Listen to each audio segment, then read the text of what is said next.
In Big Country, James McKay shocked everyone by refusing to fight for pride while the Terrells and the Hannesys tore each other apart with hatred. But away from the screen, fame couldn't protect its cast.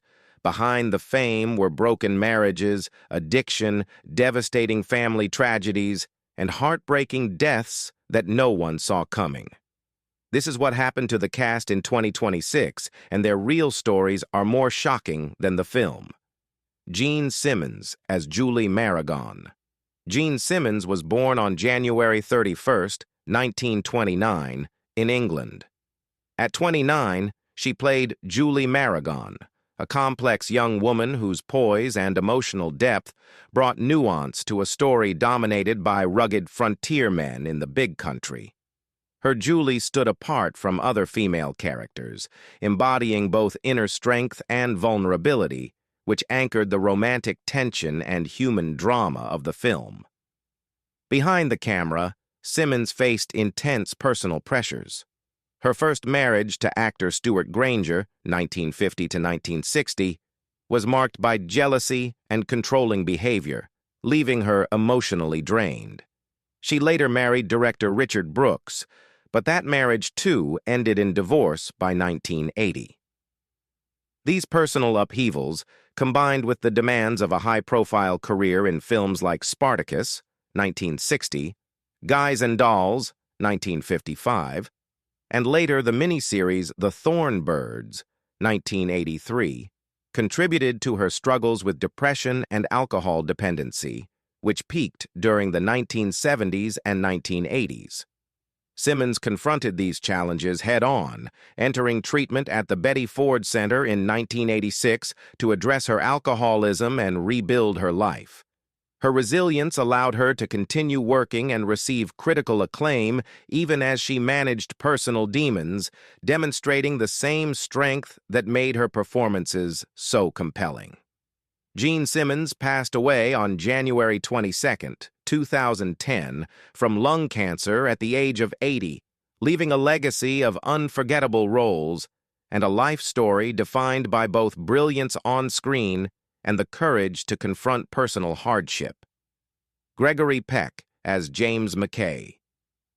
Gregory Peck was born on April 5, 1916, in La Jolla, California. At 42 years old, he portrayed James McKay, the steadfast and principled rancher whose calm judgment and moral resolve anchor the story, in The Big Country.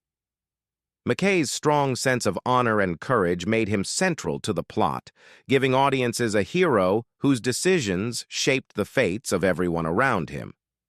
During the filming, Peck faced intense professional pressures. Acting also as co-producer, he clashed with director William Wyler over interpretation and script choices, leading to a period of strained relations where the two rarely spoke. These challenges added tension behind the scenes, highlighting how even legendary actors can face creative conflicts that test their patience and resolve. Off-screen, Peck's personal life was marked by profound tragedy. In 1975, his eldest son, Jonathan Peck, died by suicide at age 30 after enduring prolonged stress and health struggles. The loss plunged Peck into a deep period of grief and depression, reshaping his emotional world and influencing how he approached life and work thereafter. His marriages reflected both stability and earlier turbulence. His first marriage to Greta Kukkonen ended in 1955 due to irreconcilable differences, but his union with journalist Veronique Pisani endured for the rest of his life, providing a steady partnership until his passing. These relationships gave him support through both personal and professional challenges, grounding him amid the pressures of Hollywood fame. Gregory Peck passed away on June 12, 2003, at the age of 87, from cardiorespiratory arrest and bronchial pneumonia. His legacy as James McKay and as Atticus Finch remains iconic, illustrating a life of artistic excellence, moral courage, and resilience in the face of personal and professional adversity. Charlton Heston, as Steve Leach. Charlton Heston was born on October 4, 1923, in Wilmette, Illinois. At 35 years old, he portrayed Steve Leach, the bold and determined cavalry officer whose courage, strategic mind, and unwavering commitment to duty shaped the central conflicts of the Big Country.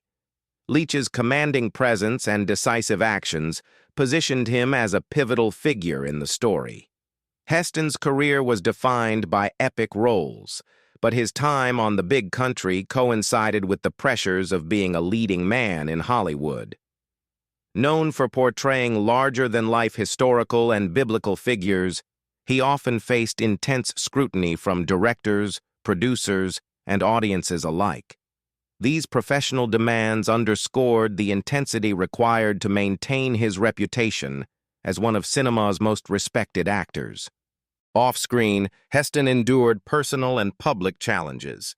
In 1998, he was diagnosed with prostate cancer, and in 2002, he publicly revealed that he had Alzheimer's disease, which rapidly progressed and forced him to withdraw entirely from public life. Controversy also followed him due to his long tenure as president of the National Rifle Association, drawing intense media criticism for his advocacy of gun rights. Despite these pressures, his personal life remained stable through a 64-year marriage to Lydia Clark, providing him enduring support and companionship.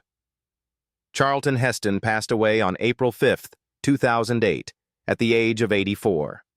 His portrayal of Steve Leach, alongside his legendary roles as Moses, Ben-Hur, and El Cid, remains emblematic of his cinematic legacy, a blend of heroic intensity, discipline, and commitment to both craft and principle. Burl Ives as Rufus Hannessy. Burl Ives was born on June 14, 1909, in Hunt City, Illinois. At 49, he took on the role of Rufus Hannessy, the imposing patriarch whose wrath and moral rigidity drive the central conflicts. Hannessy's authority and temperament defined the film's tension, setting him apart as a figure whose every action carried weight and shaped the narrative's unfolding drama. Off-screen, Ives navigated a career shadowed by political peril. During the McCarthy era, he testified before the House Un-American Activities Committee, naming colleagues suspected of communist affiliations to protect his career. This decision ensured his continued work in Hollywood and in folk music, including notable performances in Cat on a Hot Tin Roof, 1958. But it also alienated him from friends and peers, particularly within the folk community where figures like Pete Seeger openly condemned him. Throughout his life, Ives struggled with health issues exacerbated by decades of heavy pipe and cigar smoking. In the early 1990s, he was diagnosed with oral cancer and endured multiple unsuccessful surgeries.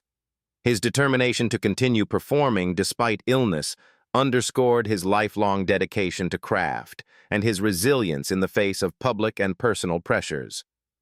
Burl Ives passed away at his home on April 14, 1995, at the age of 85, leaving a complex legacy as both a celebrated actor and singer, and a man whose career was shaped by both extraordinary talent and the turbulent politics of his era. Carroll Baker as Patricia Terrell.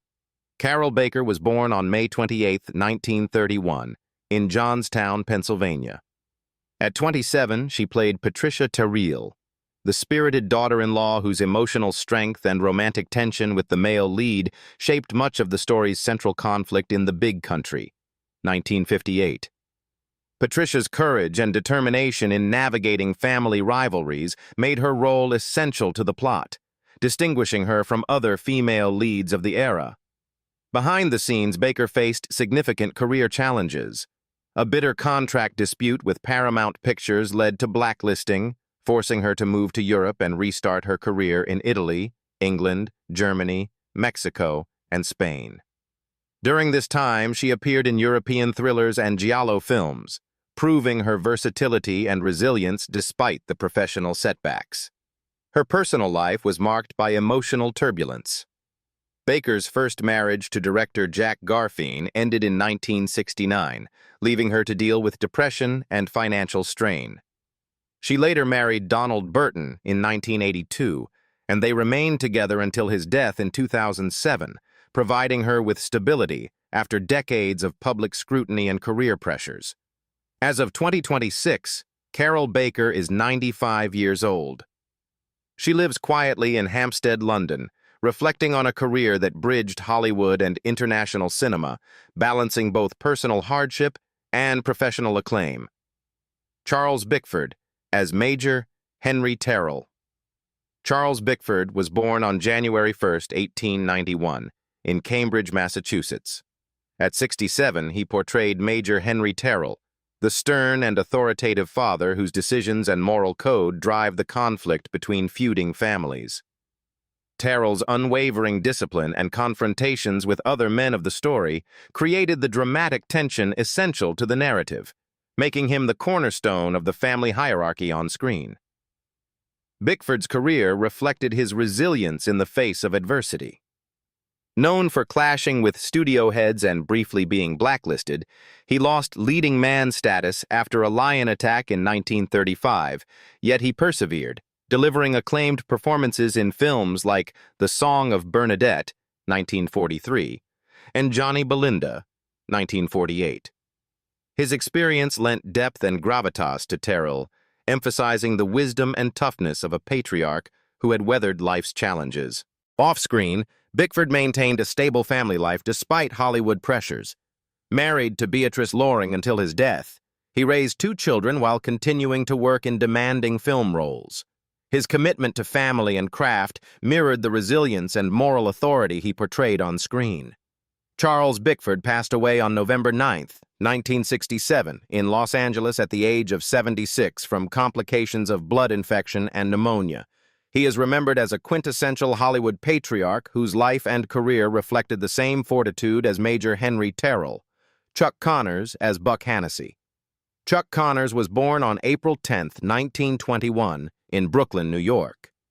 At 37, he played Buck Hannessy, the brash and physically imposing son-in-law whose confrontations with rival families escalated much of the film's tension. Buck's role as a young patriarch balancing loyalty, pride, and emerging love set him apart from other supporting male characters, making him central to the unfolding drama. The demands of the role were not the only pressures Connors faced. Transitioning from a professional sports career in baseball and basketball to acting required immense adaptability and discipline. Even after achieving fame with The Rifleman, 1958 to 1963, and roles in films like Pat and Mike, 1952, he endured intense physical and mental strain on set while maintaining his larger-than-life presence across over 20 films during that period. Off-screen, Connors experienced personal turbulence. He married 3 times, Elizabeth Riddell, Kamala Devi, and Faith Quabius, and had 4 sons with his first wife. The stress of multiple divorces, coupled with heavy cigarette use over decades, contributed to his health decline. Despite these challenges, Connors remained dedicated to both family and craft, mentoring younger actors and reflecting on his athletic and cinematic legacy. Chuck Connors died on November 10, 1992, in Los Angeles at 71 from lung cancer and pneumonia. He is remembered as an actor whose on-screen authority and physicality brought a unique vitality to every role he inhabited. Alfonso Bedoya as Ramon Gutierrez. Alfonso Bedoya was born on April 16, 1904, in Vicam, Sonora, Mexico. At 54 years old, he portrayed Ramon Gutierrez, a dedicated Mexican worker on the farm, in The Big Country. Ramon was a hard-working, loyal laborer whose interactions and subtle moral compass added depth to the depiction of the ranch community, making him a quietly essential part of the story. Bedoya's acting career spanned more than 20 years, during which he appeared in over 175 films in Mexico and the U.S. He honed his craft portraying gang leaders, indigenous chiefs, and outlaws. Notable roles included a rebel leader in Canaima and Goldhat in The Treasure of the Sierra Madre, which earned him international recognition. Off-screen, Bedoya struggled with personal demons, particularly long-term alcohol abuse. His heavy drinking often endangered his health, yet he maintained a grueling filming schedule, showing remarkable dedication. He completed demanding shoots for The Big Country, navigating travel between California and Mexico City, while contending with the physical and mental strain, demonstrating a relentless work ethic despite personal hardship. Alfonso Bedoya passed away on December 15, 1957, in Mexico City, Mexico, at the age of 53. The cause of death was a sudden heart attack exacerbated by years of alcohol abuse. Though his life ended abruptly, his portrayals of Ramon Gutierrez and Goldhat continued to influence actors portraying villains, and his memorable lines remain embedded in the history of American cinema. Chuck Hayward as Rafe Hannessy. Chuck Hayward was born on January 20, 1920, in Alliance, Nebraska. At 38 years old, he doubled and occasionally played Rafe Hannessy, one of the rugged ranch hands in The Big Country. Rafe's role was physically demanding, performing dangerous horseback and fight sequences that brought tension and realism to the film's Western landscape, distinguishing him from other minor characters. Behind the scenes, Hayward's life was a relentless test of stamina and skill. After leaving home at 16 to ride in rodeos and train horses, he arrived in Los Angeles in 1947 and quickly became John Wayne's personal stunt double. He executed stunts for nearly 24 Wayne films and worked with stars like Marlon Brando, Yul Brynner, Steve McQueen, and Gregory Peck. Despite the acclaim, the constant physical risk took a toll, with numerous injuries sustained over decades, yet his professionalism never wavered. Off-screen, Hayward built a private but stable life. He married 3 times: Ellen Powell, with whom he had a child, Carol Lynn Shepard, and Sally Pape, and focused on family while continuing to coordinate stunts for films such as The Deadly Companions, 1961, and the TV series The Rat Patrol, 1966. His relationships provided a grounding influence amid a career defined by danger and discipline. Chuck Hayward passed away on February 23, 1998, in North Hollywood, California, at the age of 78 from Hodgkin's disease. He is remembered as a fearless stuntman and a key figure in Hollywood westerns, whose courage and precision shaped some of the most memorable action sequences of his era. Buff Brady as Dude Hannessy. Buff Brady was born on April 8, 1918, in Butte, Montana. At 39 years old, he played Dude Hannessy, one of the physically capable and quick-witted cowboys in the film. Dude's character often provided comic relief and displayed agile horsemanship, adding depth and variety to the ranch scenes and contrasting with the more serious ranch hands. Before Hollywood, Brady was a rodeo trick rider and performer, a career that demanded precision, fearlessness, and showmanship. His experience with lariats, rope tricks, and horseback stunts translated seamlessly to Western films, where he appeared in numerous minor roles and performed stunts that required split-second timing and athleticism. These skills made him a valued contributor to Western productions despite the lack of leading roles. Off-screen, Brady lived a quiet and disciplined life. He was the son of a rodeo performer, inducted into the Rodeo Hall of Fame in 1992, and maintained a strong connection to the rodeo community even after leaving the spotlight of Hollywood. His career bridged live performance and film, preserving the traditions of classic American Western stunts. Buff Brady died on April 15, 2004 in Los Angeles, California, at the age of 85. He is remembered as a versatile stuntman and performer whose dedication to horsemanship and stunt work brought authenticity and excitement to mid-20th century Westerns. Dorothy Adams as Hannessy Woman. Dorothy Adams was born on January 8, 1900, in Hanna, North Dakota. At 58 years old, she played the Hannessy Woman, the resilient matriarch overseeing the ranch household in the Big Country. Her performance brought to life a mother who managed family tensions with quiet authority, grounding the story's domestic conflicts while highlighting the challenges of frontier life. The subtle strength she imbued in the character made her portrayal both memorable and distinct from the other supporting women in the film. Behind the cameras, Addams maintained a prolific career, appearing in over 100 films, including Laura, 1944, The Best Years of Our Lives, 1946, and The Ten Commandments, 1956. Her consistent work in portraying hard-working or downtrodden women showcased her ability to create depth and nuance, even in smaller roles. The pressures of balancing frequent film work with family life required discipline and resilience, especially while raising her daughter Rachel Ames, who would go on to become a noted television actress. Off-screen, Addams dedicated herself to education and mentorship. She lectured in theater arts at UCLA from 1958 through 1967, sharing her knowledge of acting and stagecraft with students while continuing to take selective film and television roles. This commitment demonstrated her devotion to both craft and community, allowing her to cultivate a legacy beyond her on-screen work. Dorothy Addams passed away on March 16, 1988, in Woodland Hills, Los Angeles, California, at the age of 88.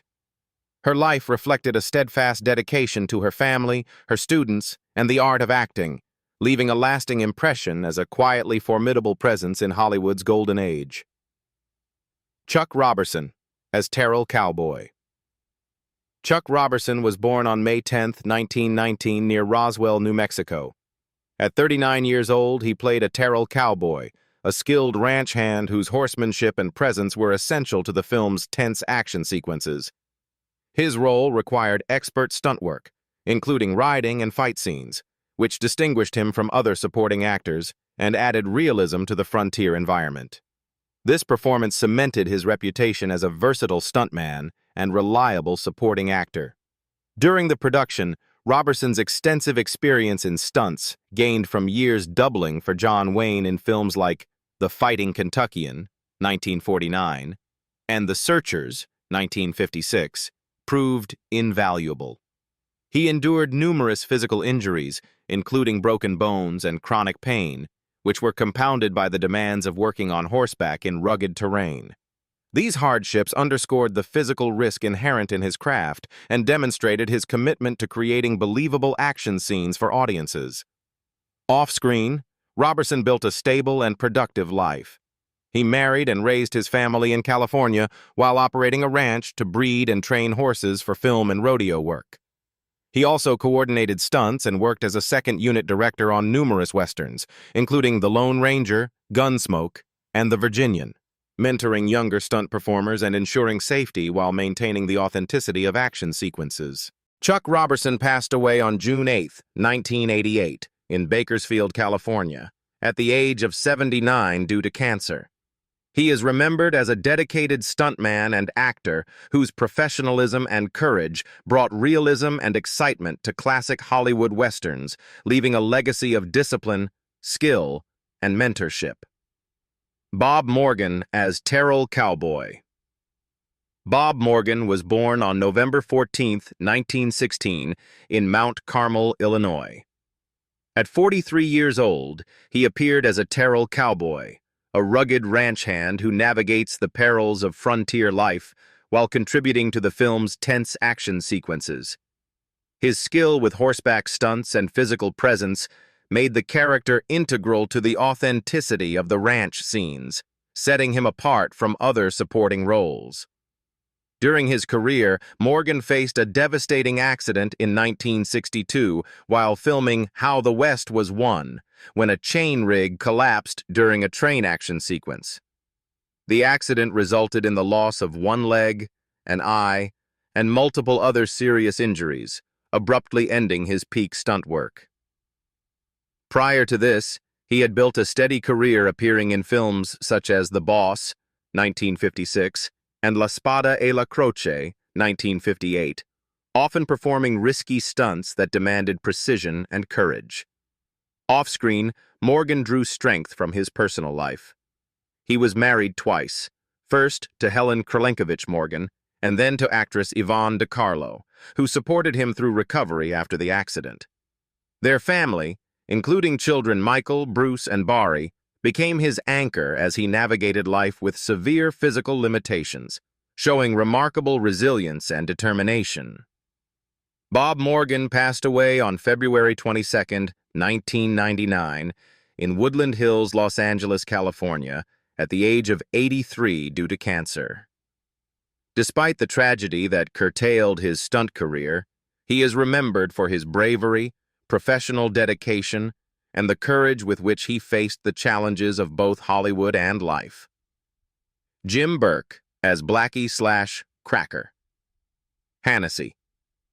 Jim Burke was born on November 14, 1932, in Newhall, California. At 27 years old, he played Blackie, also known as Cracker Hannessy, in The Big Country, 1958, performing both as an actor and stuntman. His role required expert horsemanship and daring stunt work, lending realism to the ranch's rough-and-tumble environment and making his character a key contributor to the film's dynamic action sequences. Burke built a decades-long career working alongside John Wayne and other Western stars, appearing in films such as Rio Bravo, 1959, The Alamo, 1960, and Die Hard, 1988. He also trained horses for stunts, coached falling horse sequences, and competed on the rodeo circuit, demonstrating a commitment to safety and performance that defined his professional life. His work often involved high physical risk, yet he maintained consistency and precision throughout his long career. Off-screen, Burke led a quieter life in Montana's Bitterroot Valley after retiring in the late 1980s. He focused on personal pursuits and family, while sharing his expertise in horsemanship and stunt coordination with younger performers entering the industry. His stability at home contrasted with the intense physical demands of his Hollywood career. Jim Burke passed away on July 9, 2019, in Darby, Montana, at the age of 88. His legacy endures in the Western genre through his daring stunt work, dependable performances, and mentorship, leaving a lasting mark on the films and actors he worked with. So that's the story of The Big Country, 1958 cast, then and now in 2026. From unforgettable performances on screen to personal struggles, career changes, and legacies that have lasted for decades, each cast member left behind a story worth remembering. Which cast member's life and career surprised you the most, and whose legacy will always stay with you? Let us know in the comments below. We'd love to hear your thoughts. If you enjoyed this video, don't forget to like, subscribe, and turn on notifications so you never miss another Then and Now update. Thank you so much for watching, and we'll see you in the next video.